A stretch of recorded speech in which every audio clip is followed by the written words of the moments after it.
YS Jagan ఆలోచనలు సంస్కరణలు అద్భుతమైన ఫలితాలు సాధించాయి.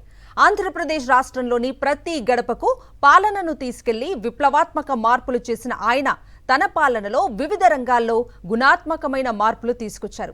ఇదే విషయాన్ని కేంద్ర ప్రభుత్వ సర్వే ఘనంగా చాటింది. ప్రజారోగ్యం, అక్షరాస్యత, మహిళా సాధికారత, బ్యాంకింగ్ రంగాల్లో వైఎస్ జగన్ పాలనా కాలంలో విప్లవాత్మక రికార్డులు నెలకొల్పినట్లుగా జాతీయ కుటుంబ ఆరోగ్య సర్వే నిర్ధారించింది. దీంతో వైఎస్ జగన్ విజనరీ పాలనపై సర్వత్రా ప్రశంసలు వెల్లువెత్తుతున్నాయి. 2023-24లో రాష్ట్రంలో ప్రజారోగ్యం, మౌలిక వసతులు, మహిళా సాధికారత రంగాల్లో విప్లవాత్మక మార్పులు మొదలయ్యాయి. వైఎస్ఆర్సీపీ హయాంలో నాటి సీఎం వైఎస్ జగన్ ప్రజారోగ్యానికి ఇచ్చిన ప్రాధాన్యతను జాతీయ సర్వే చాటి చెప్పింది. రాష్ట్రంలో మహిళల విద్య, సాంకేతిక పరిజ్ఞానం వినియోగంలో ఊహించని రీతిలో పురోగతి కనిపించినట్లు నివేదిక పేర్కొంది.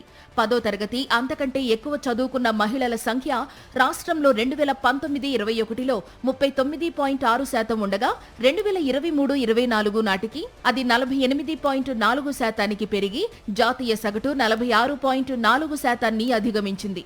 అదే సమయంలో మహిళలు ఇంటర్నెట్ వినియోగంలోనూ ముందంజలో ఉన్నారు. సాంకేతిక విషయంలో మహిళలు దేశ సగటుకు సమానంగా ఉన్నట్లు నివేదిక పేర్కొంది. 2019-21లో కేవలం 21% ఉన్న ఇంటర్నెట్ వాడుక 2023-24 నాటికి ఏకంగా 63.6%కి చేరింది. గర్భిణులు, బాలింతల సంరక్షణ, శిశు ఆరోగ్య రక్షణలో ఆంధ్రప్రదేశ్ జాతీయ సగటును మించి అద్భుతమైన పనితీరు కనబరిచినట్లు సర్వే వెల్లడించింది. గర్భం దాల్చిన మొదటి 3 నెలల్లోనే వైద్య పరీక్షలు చేయించుకున్న తల్లుల సంఖ్య రాష్ట్రంలో 81.7% నుంచి 88.6%కి పెరిగింది.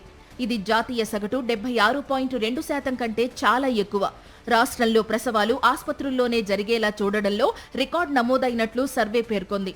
2019-21లో 96.5% ఉన్న ఆస్పత్రి ప్రసవాలు 2023-24 నాటికి 98.4%కి చేరి జాతీయ సగటు 90.6%ని మించాయి.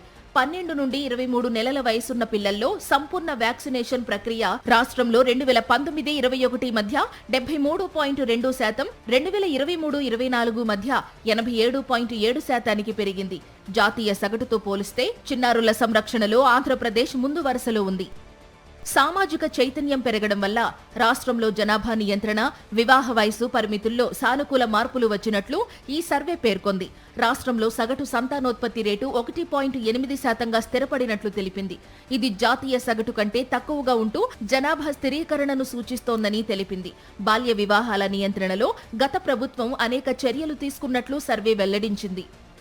మహిళల ఆర్థిక భద్రత, కుటుంబ నిర్ణయాధికారాల్లో ఆంధ్రప్రదేశ్ దేశ సగటును దాటి దూసుకుపోయినట్లు సర్వే వెల్లడించింది.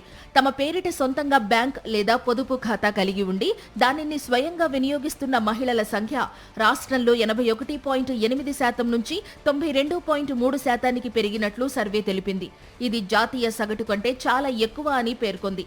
గృహహింస 29.9% నుంచి 22.7%కి తగ్గింది.